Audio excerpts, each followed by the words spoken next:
दूध के मसालाમાં ભેળસેળ હવે ઘરે બેઠા જ તપાસી શકાશે। નેશનલ ફોરેન્સિક સાયન્સ યુનિવર્સિટીના સંશોધન સહાયકોએ એક નવી ટેસ્ટિંગ કીટ વિકસાવી છે જે ઘર પર જ ભેળસેળનું ઝડપી અને સચોટ નિદાન કરે છે। આ કીટનો ઉપયોગ કરવો સહેલો છે અને તેનો ખર્ચ પણ ઓછો છે, જેથી દરેક સામાન્ય વ્યક્તિ તેને સરળતાથી ઉપયોગમાં લઈ શકે છે। આ કીટથી લેબોરેટરી જેવી વિશ્વસનીયતા સાથે ભેળસેળ પકડી શકાશે।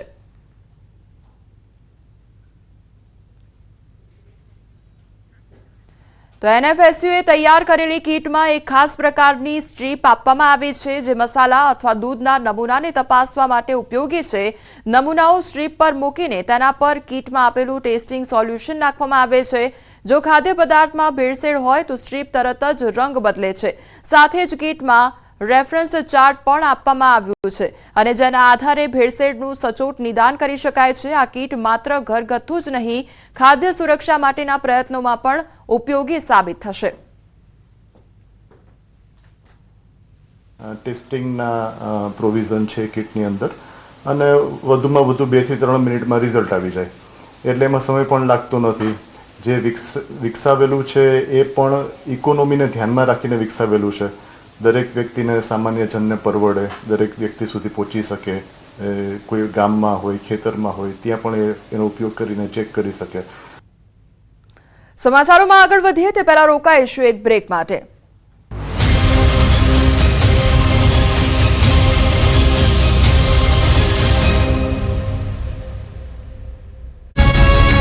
વર્ષ 2024 ને બાય બાય કરવા અને વર્ષ 2025 ને આવકારવા માટે યુવા હૈયાઓમાં થનગનાટ જોવા મળી રહ્યો છે।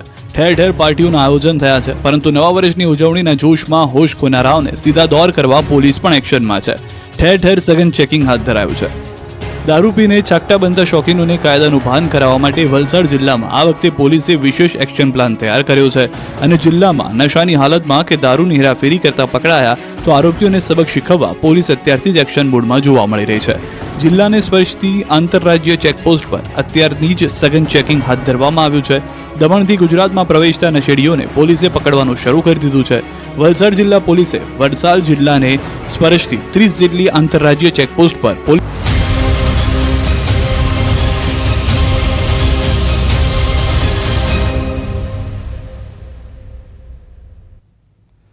ब्रेक बाद आपનું સ્વાગત છે। સમાચારમાં આગળ વધીએ તો શિયાળાની ઋતુમાં લીલા શાકભાજી આવતા હોય છે અને લોકો પાલક, મેથી, વટાણા, રીંગણા, લીલી તુવેર જેવા શાકભાજી ખાવાનું પસંદ કરતા હોય છે। ત્યારે શિયાળાની સિઝનના શાકભાજી 40 થી 60 રૂપિયા પ્રતિ કિલો વેચાઈ રહ્યા છે, જ્યારે સિઝન વગરના શાકભાજીના ભાવ આસમાને પહોંચ્યા છે। સિઝન વગરના શાકભાજી 100 થી 140 રૂપિયા પ્રતિ કિલો વેચાઈ રહ્યા છે। સિઝનલ શાકભાજીની માર્કેટમાં આવક થતા તેના ભાવમાં પણ સતત ઘટાડો થઈ રહ્યો છે, જેની સીધી અસર જગતના તાત પર પડી રહી છે।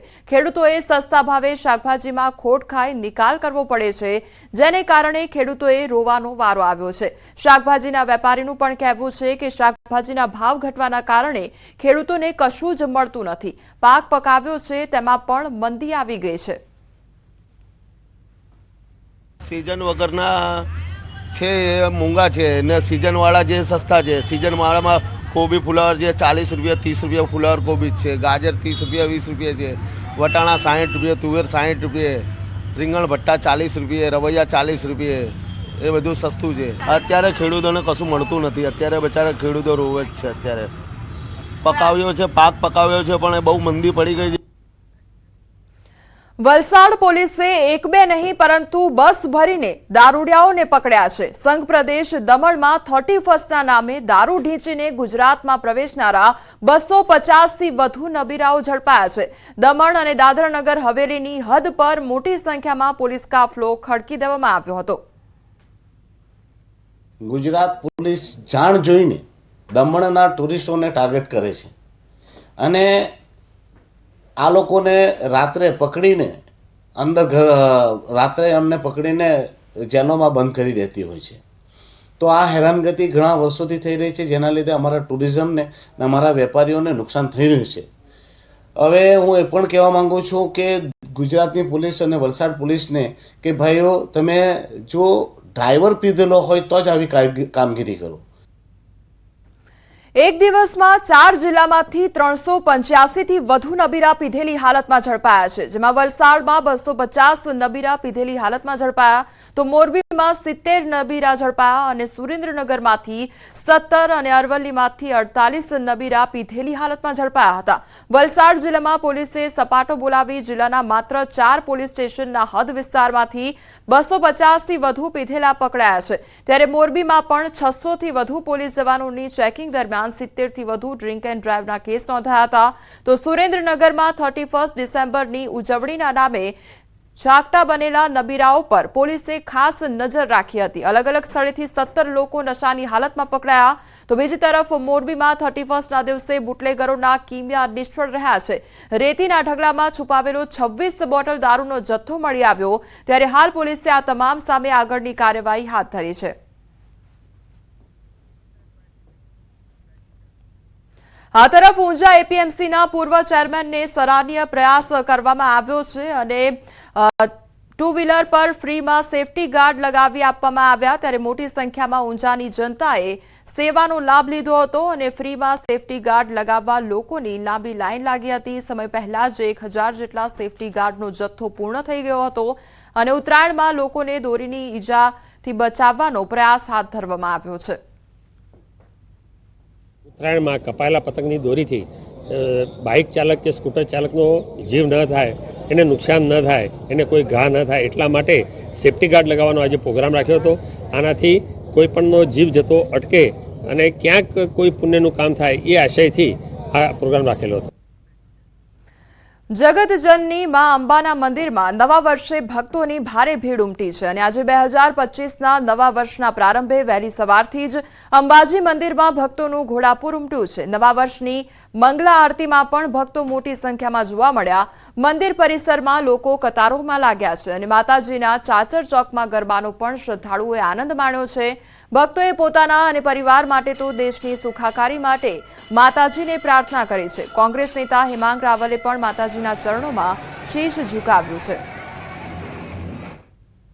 એક શ્રદ્ધાળુ તરીકે કોઈ પણ સારો દિવસ હોય એ દિવસે ભગવાનને મા અંબેને માથું નમાવવાની જે પરંપરા છે એ પરંપરા મુજબ આજે શ્રદ્ધાળુઓ સાથે અમે સૌએ મા અંબેને શીશ નમાવીને સમગ્ર વિશ્વના કલ્યાણની, અમે તો બ્રાહ્મણ પણ છીએ, સમગ્ર વિશ્વના કલ્યાણની મા અંબે પાસે માગણી કરી છે. લોકોએ ગઈકાલે અને ગઈકાલ મોડી રાત સુધી કહી શકાય છે કે 2024ના વર્ષને ઉમળકાભેર વિદાય આપી હતી અને ખૂબ જ ઉજવણી કર્યા બાદ આજ કહી શકાય 2025ના વર્ષનો પ્રારંભ થયો છે. ચોક્કસપણે બતાવીશ કે આ 2025નો પ્રારંભ થયો છે ત્યારે શક્તિપીઠ અંબાજી ધામમાં છે. ભક્તોની જે છે અહીંયા પણ ભીડ જોવા મળી રહી છે અને મોટી સંખ્યામાં ભક્તો છે મા અંબાના અજીજી કરવા, પ્રાર્થના કરવા માટે અંબાજી પહોંચી રહ્યા છે. અને જે લોકો છે ખાસ કરીને દર્શને નવા વર્ષનો જે દર્શનનો છે વિશેષ મહત્વ માનતા હોય છે અને આ રીતે જે માતાજીને પ્રાર્થના કરી પોતાનું નવું વર્ષ સારું થાય તેવી અપેક્ષા કરતા હોય. ને ચોક્કસપણે આપણી સાથે પણ એક શ્રદ્ધાળુ છે, એ શ્રદ્ધાળુને પૂછવા માગીશું, આપ કहाँ से आते हैं और आज नए साल में दर्शन के लिए क्या कहेंगे? हम राजस्थान से आए हैं. 24 में कल एंजॉय किया है हमने अंबाजी के लिए और आज 25 सबके लिए बहुत अच्छा जाए और नए साल के लिए सबको बहुत बहुत शुभकामनाएं. हमें बहुत अच्छा लगा नया साल देख के और सबके लिए भगवान अंबाजी में बहुत व्यवस्था भी है अच्छे से और बहुत अच्छी व्यवस्था है और हमने दर्शन भी बहुत अच्छा से किया है. બિલકુલ જે રીતે શ્રદ્ધાળુ જણાવી રહ્યા છે કે અમારું વર્ષ સારું જાય, અમારું જ નહીં પણ તમામ લોકો માટે નવું વર્ષ સારું જાય તેવી અપેક્ષા મા અંબાના ચરણોમાં કરી રહ્યા છે. મહેન્દ્ર અગ્રવાલ, ન્યૂઝ 18 ગુજરાતી, અંબાજી. નવા વર્ષના પ્રથમ દિવસે સોમનાથ દાદાના દર્શને હજારો લોકો આવી રહ્યા છે. આજથી શરૂ થતું વર્ષ તમામ માટે સુખાકારી વીતે તેમ લોકો પ્રાર્થના કરી રહ્યા છે. હર હર મહાદેવના નાદ સાથે મંદિર પરિસર ગુંજી રહ્યો છે. દેશ વિદેશમાંથી આવનાર શ્રદ્ધાળુ સોમનાથ મહાદેવને શીશ નમાવી પ્રાતઃ આરતીના દર્શન કરી ધન્યતા અનુભવી રહ્યા છે. बहुत अच्छे दर्शन हुए, पूरा स्टाफ, पूरा सब कुछ प्रॉपर है, लाइन से सब चल रहे हैं, 10 मिनट के अंदर अंदर दर्शन हो रहे हैं.